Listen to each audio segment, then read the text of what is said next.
No,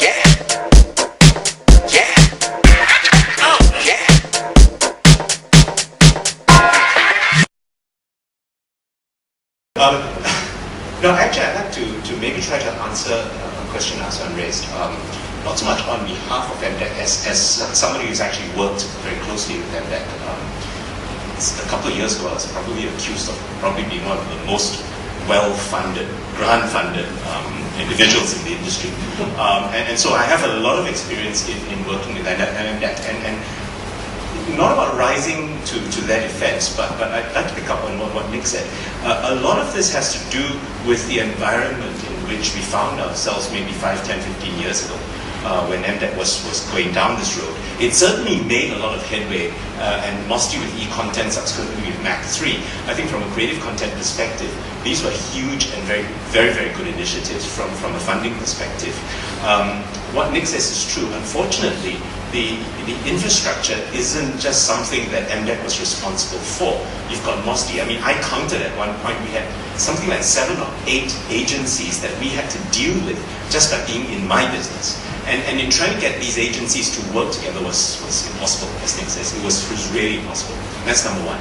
Number two, we really can't expect government to do business for us. I mean, as entrepreneurs, Nick said it, I mean, you just have to get out there and do it the best you can.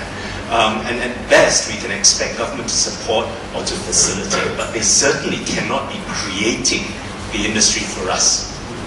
All right? In which case, when you talk about entertainment lawyers, they have to make a living, in which case there's got to be an industry for them to be working in to start with. You know, or bonds. You know, that's another thing that we're really going to need. We don't have completion, you know, bond facilities in this country. And if you're going to be doing co-productions with Hollywood, you know, or it's anybody for that matter, you're going to have that. So it's really about the industry not being mature enough itself to be able to create an environment in which these people can make a living. All right? 3, in terms of funding or facilitation by the government, obviously the government has to pander to the populist sentiment, okay? Which means, take funding for example, it's a lot more politically correct, all right? To take $50 or $75 million and give it to 100 people and say, listen, I benefited 100 entrepreneurs, all right, with the fund, as opposed to, which is what, when the question was raised, what's next? Actually, what's next is actually focusing on the people who've come through the mill, who've actually demonstrated competence and success, and back them to the hilt. Not take 75 million and give it to 100 people. Take 75 million and give it to 3. But do you have the guts and the commitment to do that?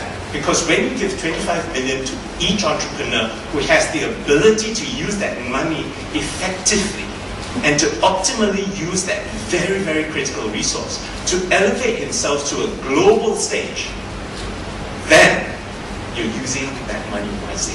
But when you take that same money and distribute it to 100 people who will fail in 6 months, all right, they are actually not, number one, going to benefit from this, because in fact you're setting them up to fail. When you give them 50,000 ringgit, all right, they go, great. They work for 6 months, and then they go, uh-oh, what's next? They fail. Actually setting them up to fail. So what I'm saying therefore is that let's not blame MDEC for not doing things. I think they've done huge things in the past. All right? It's really about whether or not collectively, number one, the government and all of the agencies have had to work together, i.e. to agree on a long-term strategy. And then for everyone to get on the same bus. That is a huge problem. As you know, there are inter-agency rivalries, you know, there are turf wars. These things don't happen. Right? So what I say is really, for example, Finas and MDEC have really been able to come to terms recently with EG, etc. And Finas is beginning to take his role on quite seriously now. Simply by dint of legislation, they've had to take it on. Yeah? And in that sense, yeah, I mean, there's going to be a sharing of who's responsible for what. And in that sense, government can facilitate, but they've got to stick to their own plans. And they've got to see the line. Thank you.